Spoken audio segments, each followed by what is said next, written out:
Alright YouTube, this is Darla, and I'll introduce her a little bit later in the video, but she's our little baby goat that I'm taking care of.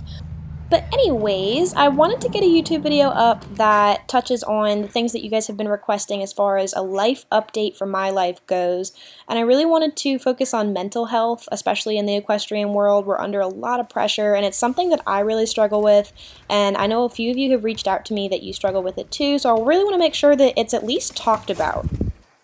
I also know that you guys noticed that I disappeared for quite a while in 2020, and that was honestly just to take care of myself and my mental health, and I had a lot going on. I got mixed up into the wrong crowd. I was dealing with a lot and really not dealing with it very well, so I wanted to take a step back from the social media, and honestly, it really helped a lot.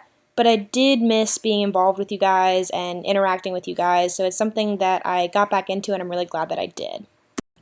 Whenever I did get back on Instagram, I touched on the issues a little bit there, so I figure I can bring it up here. I was dealing with some stalking issues, unfortunately, which is part of the reason I shut my accounts down, just for my own safety. I was getting out of a really toxic situation with relationship and friendships and just tied up really in the wrong places and not where I wanted to be. And on top of that, was really struggling with where I wanted to be in life and where I was and not handling it very well at all. But when I did get back in a better mindset and learn how to deal with things, I figured, a lot of other people are dealing with this too, so why not go through this process together? I've found a lot of mental comfort and a sense of release in the whole idea of routines, which sounds really simple, but it really helps bring me back to where I need to be, calm me down, get me back on track. I have a lot of trouble with overdoing everything. Like, I put way too much on my plate at one time. So I like to get to the barn, do my routine in the barn, get to my house, do my routine in my house, make sure everything's clean, and it really, really helps when, the house is clean. Obviously, it gets pretty messy when you're dealing with depression and mental health issues and just running everywhere constantly, as I show you there.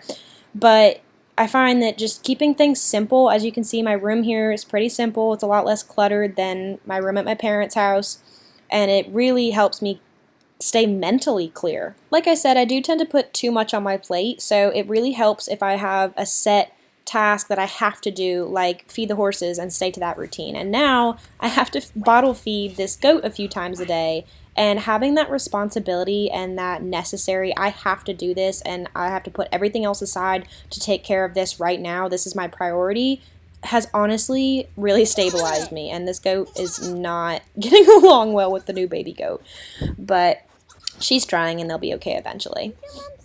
I really just find that having those responsibilities gives me a sense of purpose, and when I do finish that task, like I finish feeding the horses or I finish cleaning the stalls, I get such a feeling of accomplishment. And it may be something little that I did, like clean up the barn or something that I do every single day, but it's such a relief to just get something done, even if it's small. Like when I was younger, I used to be obsessed with making to-do lists, and just the feeling of checking something off the list is so, so helpful.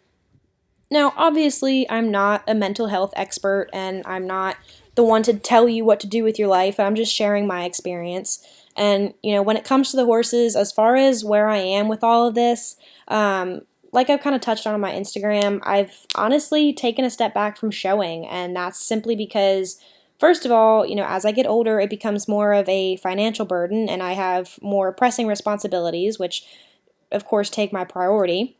But also, showing, especially in the AQHA world, is so, so, so much pressure, and especially when you're a do-it-yourselfer like I am, I have my horses at home, it's just a lot for someone that also struggles with self-worth and, all those kind of mental issues, and it's honestly so nice to just take that pressure off your plate, even if for a short amount of time, even if it's just a winter break or something.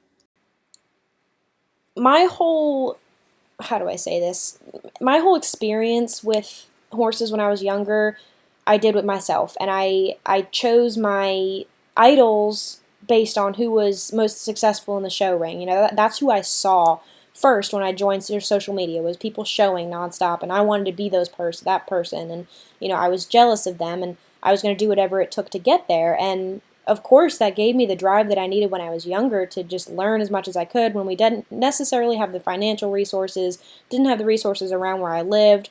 You know, I'd never joined a 4-H, I never joined a group, I didn't take a lot of lessons in that manner. I always had my own horse, which, looking back on it, I would do a million things different, but anyways, I just remember being so focused on showing and so focused on blue ribbons and being frustrated when I got to where I wanted to be, and I realized, well, you know, I don't have the connections, I don't have the finances to be able to chase these dreams, and it really just kind of made me reanalyze what my dreams were, and I realized that the reason I loved going to shows so much was because it was like a weekend of just lessons from my trainer. You know, I got so much one-on-one time with my trainer, and that's what I looked forward to when I went to shows, was the learning. It turned into something that wasn't the blue ribbons, and I completely overlooked that. You know, I was overlooking myself changing my own dreams. This is totally turning into like a podcast rant type of thing, but whatever. But as I decided to take a step back and, you know, take that pressure off me, and I was having so much anxiety and so many anxiety attacks at shows, I was like, I just can't do this anymore. When I did take that step back, I immediately saw a change in Diesel, and I saw a change in myself and how I care for him and how he's physically and mentally changing. And it's just so amazing. And then AJ came into the barn, and he has so much anxiety, and it's making me really treasure all the small changes in him too.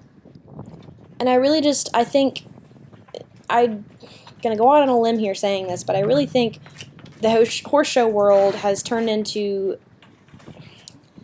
a sense of need for immediate gratification. You know, I immediately want that blue ribbon, and I just want this one ride to be perfect and everything else, and nothing in the horse world is ever going to be perfect. And I just find it so much more rewarding at home, and to see the changes in the horses, and to just change their mental mindset and see them relax is just a whole different world. And of course, my phone died literally right after I passed through right here, but that's such a relaxed and happy walk for AJ. I let my phone charge while I was feeding dinner, but then I came back inside and got back to one of my tasks for the day, which was to create our feeding chart and redo my calendar and everything. And then Darla and I went on a little road trip to pick up my boyfriend, because I once again was borrowing his truck and he had nothing to drive with. So there he is. And he has honestly brought so much happiness and light into my life, and just really made me think about my own happiness and taking a breather and just relaxing and enjoying life. And we had Taco Tuesday for dinner, and I really have enjoyed making food as well. That's been one of my things that I've learned the past year and really enjoyed. It really does make a huge difference, as tacky as it sounds, on your mental health to eat well, and I love exercising whenever I get really, really pent up. And now, of course, I bottle feed this goat, which has been an adventure. But thank you guys for watching, and if you ever want to talk about mental health, just comment, let's start a conversation, and let's talk about it some more.